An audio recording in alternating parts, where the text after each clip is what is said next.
स्वागत है आप सभी का।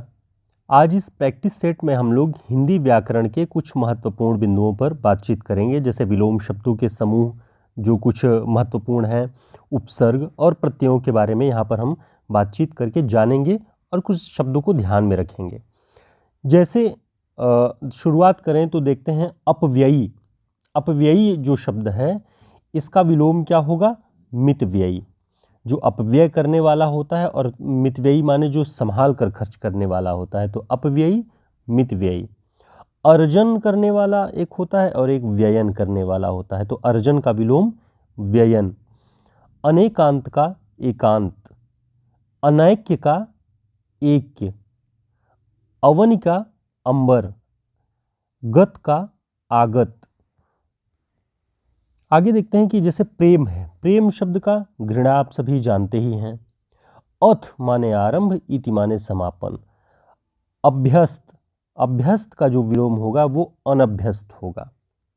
विरक्त, विरक्त माने जो सांसारिक मोह राग द्वेष इन सब चीज़ों से दूर होता है वो विरक्त होता है। अनुरक्त जो उन सब में लगाव रखता है। द्युति माने बिजली या रोशनी जो होता है, उजाला, उसका जो विलोम होगा वो होगा अंधकार। उपजाऊ, उपजाऊ का विलोम ऊसर होता है।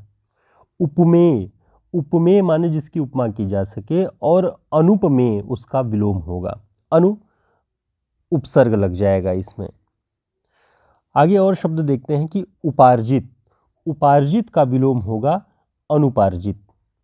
परिश्रम का जो होगा विलोम विश्राम होगा। कुछ लोग अपरिश्रम कर देते हैं, लेकिन परिश्रम का विलोम विश्राम होगा। परकीय उसका स्वकीय विलोम हो जाएगा। परमार्थ का स्वार्थ हो जाएगा। परुष, परुष माने कठोर होता है और उसका विलोम कोमल। समष्टि जिसमें समाहित होने का भाव हो। व्यष्टि जिसमें एक टुकड़े का बोध हो, एक अंश का बोध हो, तो समष्टि व्यष्टि। तो ये कुछ ऐसे शब्द थे जिनमें कहीं कहीं हमें मतभेद हो जाता है इनके विलोम के उसमें, तो हमें इसे ध्यान रखना चाहिए।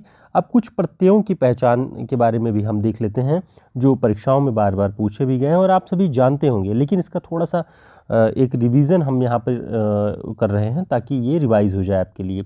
एक है इक प्रत्यय। इक जैसे लौकिक, छोटा ई क, लोक, लोक में इक लगा लौकिक। आधुनिक, मार्मिक, शारीरिक, अलंकारिक, प्रामाणिक। तो ये जो है इक प्रत्यय लगने से, किसी भी शब्द के पीछे इक प्रत्यय लगा देने पे इस तरह से ये बन जाता है। और इसी बहाने आप लोग थोड़ा सा देखिएगा कि शरीर से शारीरिक होता है। जब कभी वर्तनीगत शुद्धि की कभी बात आ जाए तो उसे देखिएगा कि जैसे मर्म से मार्मिक हुआ, इसमें आ की मात्रा आगे के शब्दों में लग जा रहा है। अलंकार से अलंकारिक होता है। प्रमाण से प्रामाणिक होता है, प्रमाणिक नहीं। तो ये शब्दों की जो शुद्धि का प्रश्न आता है उनमें आपको कभी कभी ऐसे शब्द टकरा सकते हैं, तो इसे आपको ध्यान में रखना है कि जब प्रमाण होगा तो प्रमाणी होगा, लेकिन प्रामाणिक जब लिखना होगा तो उसमें आ की मात्रा प्र में लग जाएगा। अगला जो प्रत्यय है वह है अनीय। जैसे दर्शनीय, प्रार्थनीय, सोचनीय, ग्रहणीय, पूजनीय, सब में अनीय अनीय प्रत्यय लगा हुआ है पीछे शब्दों के। तो प्रत्यय आप सभी जानते ही हैं कि हमेशा किसी भी शब्द के पीछे अंत में लगते हैं प्रत्यय, पूछ की तरह, और शब्दों के अर्थ को परिवर्तित कर देते हैं या उसमें वृद्धि कर देते हैं। अब अगला है तव्य। कर्तव्य, वक्तव्य, गंतव्य, मंतव्य। तो ये तव्य प्रत्यय लगने से इस तरह के बनते हैं। अच्छा, एक और चीज़ आप ध्यान रखिए, जैसे कर्तव्य। कर्तव्य हम जब सामान्यतः लिखते हैं तो क ऊपर आधा र तव्य लिख देते हैं, लेकिन त में एक और आधा त भी होता है, इसे आपको ध्यान रखना चाहिए शुद्धि के तौर पर। जब भी वर्तनीगत शुद्धि वाले प्रश्न आते हैं तो उनमें ये भ्रम होता है, तो इसे ध्यान रखना है आपको। ईला प्रत्यय, ईला, ईला प्रत्यय से बनता है फुर्तीला, शर्मीला। आव प्रत्यय से बनता है बदलाव, अलगाव, बिखराव। तो ये आव प्रत्यय जुड़ने से ये शब्द निर्मित हो रहे हैं। अब जैसे एक प्रत्यय और हम बात करें कि देशज प्रत्यय जिसे कहते हैं ईयल, अड़ियल, मरियल, सड़ियल, इस तरह के प्रत्यय जो हैं वो देशज प्रत्यय में आते हैं, तो इसे भी आपको ध्यान रखना चाहिए।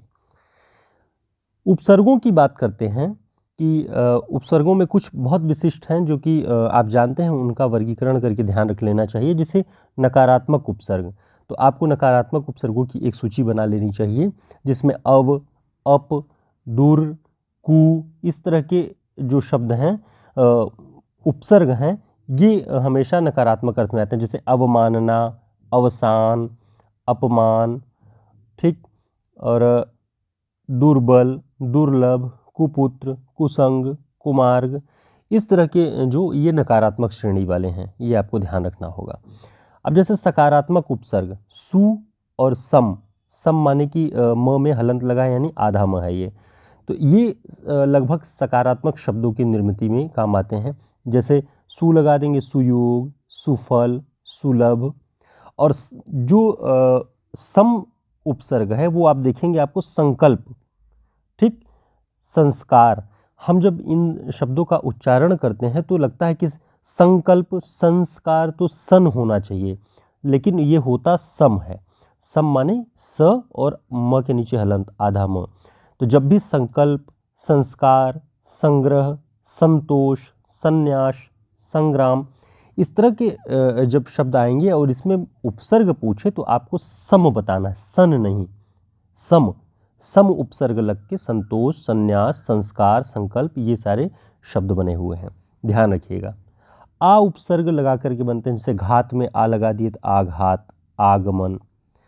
और अ उपसर्ग की बात हम करें तो इसमें जैसे तिथि में लगा दिए अतिथि, अशिक्षित, अभाव।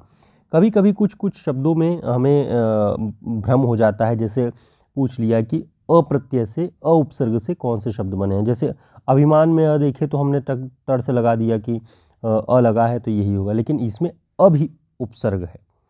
अनजान में अन उपसर्ग है, अ नहीं। अवमान में अब है उपसर्ग, अ नहीं है।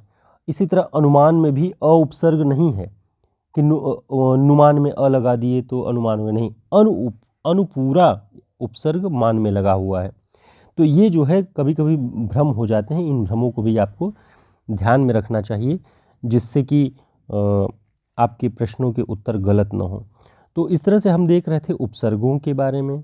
उपसर्ग देखा हमने, कुछ प्रत्ययों की, महत्वपूर्ण प्रत्ययों की पहचान को देखा, और विलोम शब्दों के समूह के बारे में भी देखा। आगे हम प्रयास करेंगे कि आपके लिए पर्यायवाची और वाक्यों के लिए एक शब्द और शब्दों की शुद्धि और अशुद्धि से जुड़े हुए कुछ प्रैक्टिस सेट आपके समक्ष लेकर के आएँ, जिससे परीक्षाओं में आपको आसानी रहे। तो आप हमारे चैनल से जुड़िए, सब्सक्राइब करिए, वीडियो को लाइक करिए, और जो भी आपको टिप्पणी ठीक लगता हो हमारे प्रयास, वो ज़रूर करिएगा। नमस्कार, फिर मिलते हैं एक वीडियो में।